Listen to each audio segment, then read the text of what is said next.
Iteka n'umunezero ntangere vyo gusubira kubana namwe banywanyi bacu mubana natwe makuru n'ibiganiro vya misi yose tubandanya gushikiriza kuri no mbonesha kure yacu ari nayo yanyu Muhuza TV. Uyu numwe tugiye kubageza ko amakuru ibiriko biravugwa bigezwe ko muri kano kanya nga mu gihugu c'u Burundi, aho ari amakuru tuzaguruka kuri vyinshi bitandukanye cane kubiriko biraba muri iri joro.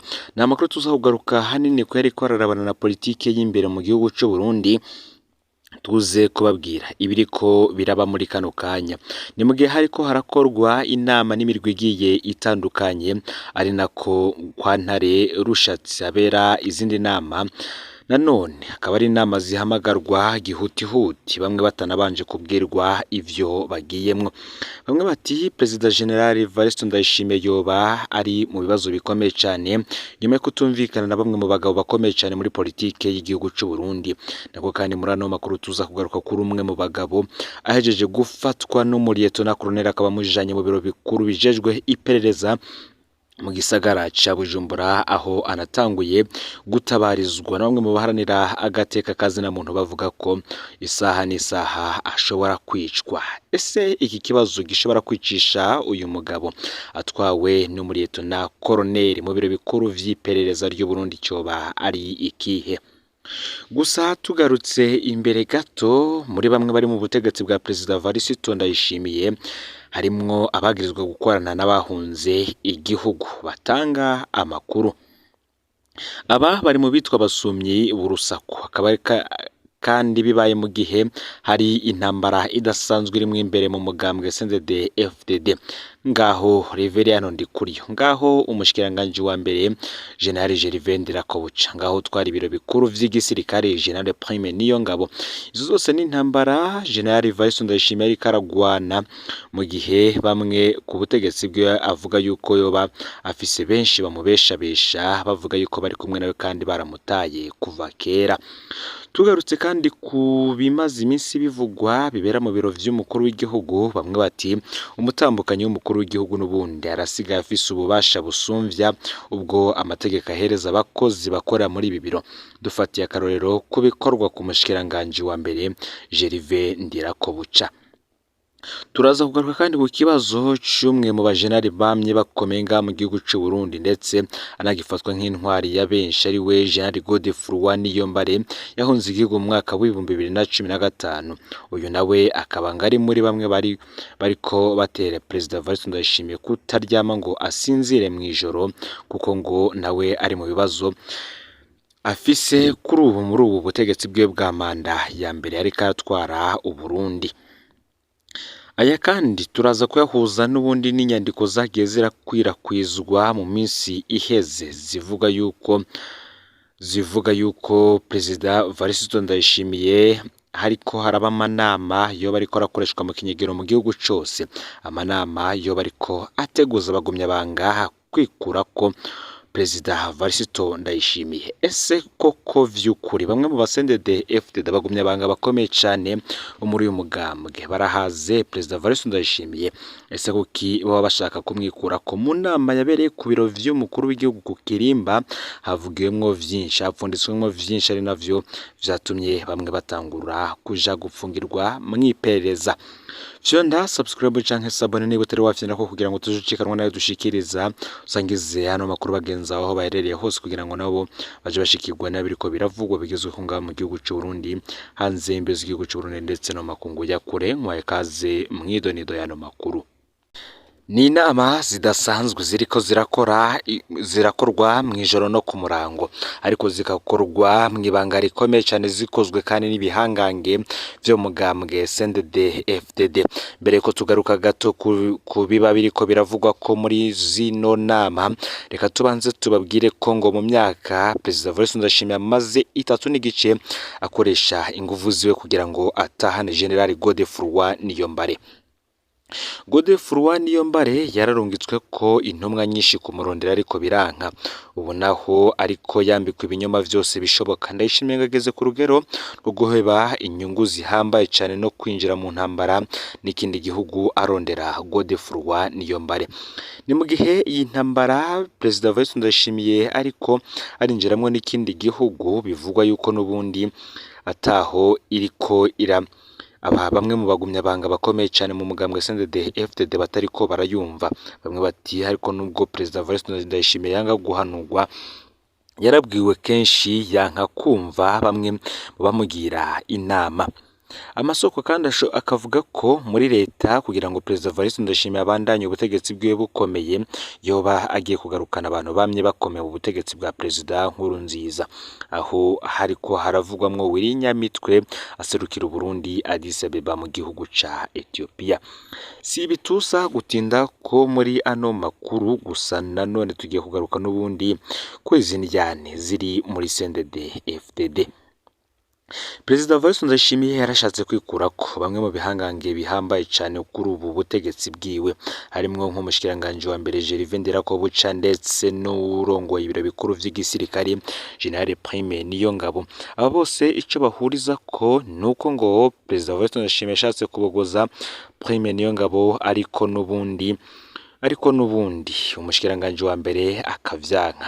Hari amakuru twabagejeje ko avuga ivy'urwandiko rurerure rwatanzwe mu ijoro ruburira Perezida Evariste Ndayishimiye ku manama yariko arakoreshwa mu kinyegero mu gihugu cose. Amanama ngo yo bateguza abagumyabanga ko bo bagiye kwikura ko Perezida Evariste Ndayishimiye.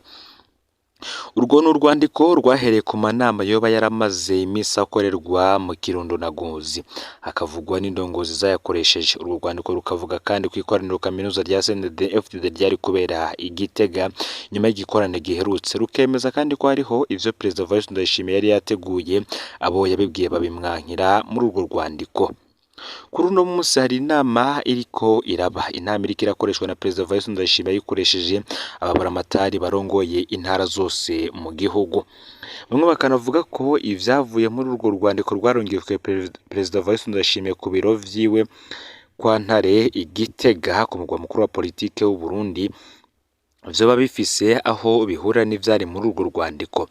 Ngo ibi bikaba vyakozwe mu karyo ko kwegereza ababuramatari no kugira ngo baganire, aho kandi binavuga yuko ngo muri iyi nama ashobora kuzokwegereza ababuramatari umwe ku yundi, bakagenda baganira ku bitandukanye cyane birabana na politike y'u Burundi cane ariko ahoza amaso kuri ibi bihangange bivugwamwo Reveriyano Ndikuriyo, umushikiranganje wa mbere ndetse n'urongoye ibiro bikuru vy'igisirikare General Prime Niyongabo. Bamwe bati ni intambara itoroshe muri politike ya CNDD-FDD, ati n'ubundi gucanamwo kwatanguye kuva kera, gusa ibiriko biraba kuri ubu biriko birateza ikindi kibazo gikomeye cyane mu bagumyabanga bo hejuru, ari nako bishobora gushira igihugu mu kaga. Nkuko nibabwiye mw'iperereza ry'u Burundi, bamwe baratabaza ati uburenganzira bwubahirizwe kuri Emile Nikobiri. Inyuma yaho amakuru yiwe agiriye habona y'akarenganyo, umukozi wa Mutuelle de la Fonction Publique Emile Nikobiri yariko arakoreshwa mu ndwi iheze, yaciye akurwa mu gasho k'igipolisi ca gisirikare police militaire, ajana gupfungwa mu biro bikuru vy'iperereza SNL. Ico gihe hakaba hari herekanywe ko amategeko y'u Burundi atemera gupfungira abasivile mu busho bw'igisirikare. Ako kamo karumviwe, Emile Nikobiri arakugwa mu gasho k'igisoda janwa muri SNL, ariko urugendo ngo ruracari rurerure. Mu gasho k'iperereza uburenganzira bwa Emile Nikobiri nabwo ntibwubahirizwa. Emile Nikobiri ku batazi vyiwe yahagaritswe ku igenekerezo ya 29/0 uyu mwaka w'2024, afatirwa ajakora ku cicaro gikuru ca Mutuelle de la Fonction. Abamufashe bari abasirikare batagira umutahe wa procureur, baca baja kumupfungira mu gasho ka police militaire, aho yaharaye imisi 5, ahakorwa ku igenekerezo ya 2 uku kwezi. Kuva ico gihe yajanwe mu gasho k'iperereza SNL Bujumbura. Ubu aramaze indwi yose aho muri SNL, ntarigera ahabwa uburenganzira bwo kuvugana n'abiwe. Abaryango n'abagenzi ba Emile Nikobiri barahagaritswe umutima n'uburyo apfunzwemo, bakasaba ko uwabo yorekurwa mu gihe naho yo bafise ico yagira, abasaba ko yojanwa imbere ya sentare izwi akisigura. Gushika ubu biragoye kumenya icaha Emile Nikobiri yoba ariko aragirizwa, gusa kuva ku igenekerezo ya 29/0 uyu mwaka, Emile yakiriye ku kazi Lieutenant Colonel Merikiade Ntirampeba, intwazangabo mu gisirikare bahoze bigana mu mashure yisumbuye, mbere bahoze ari abagenzi nk'uko amasoko bivuga. Melchiade akavugwa ko yaje asaba urupapuro rwo gutora imitamaze igihe azaratora. Emile yoba yamwishuye ko hariho ivyahindutse mu kungene iyo miti itorwa, kubera mubwiye ko iyo haciye igihe kinini umuntu afata umuti bikenerwa ko aca ku muganga akamurabira ko akwiriye kubandanya afata uwo muti be n'urugero doze yo gufatako. Melchiade avuga ko yashavuye atangura kuvuga nabi mutuelle de la fonction publique, mbere anavuga ko igisirikare kigiye gushiraho mutuelle yaco. Emile nawe yoba yarashavuye yumvishe bavuze nabi mutuelle akorera, aca abwira umugenzi we ko no mu gisirikare bitamba bimeze neza, ko hariho abasirikare baje gutora udufaranga twabo muri sedake bakabazembagiza iminsi. Gaho rero niho Melchiade Ntiyameba yacagiriza Emile niko biri kwatutse igisirikare, maze ahamagara polisi militaire iza gufata Emile niko biri. Ageze mu munyororo, Emile niko biri yagirijwe ivyaha bitandukanye. Mu ntango yagirijwe ko yatutse igisirikare, mu nyuma yagirizwa gutuka umukuru w'igihugu. Ngo ivyashikiriye Emile niko biri bibonekamwo igikenye n'akanyaro vya Liyetona Koloneli Melchiade Ntiyameba yashatse kwerekana uwo bahoze bigana ko batakingana. Melchiade Ntiyameba yitwaza ko ari ugufasha amabanga icegera c'umukuru w'igisirikare c'u Burundi aide de camp du chef d'adjoint de la FDNB. Izindi nkazangabo mu gisirikare ziridogera cane Melchiade Ntiyameba zimwagiriza ko yishira hejuru kandi ko asanzwe yarononye amadosiye y'abasoda bagenzi be batari bake mu gihe bakora mu biro bijejwe abasirikare bitaje GE. Bagenzi be bavuga ko batatangajwe n'iyo nyifato ya Melchiade gikenye n'akanyaro ngo ntibibereye mu nzego z'igihugu.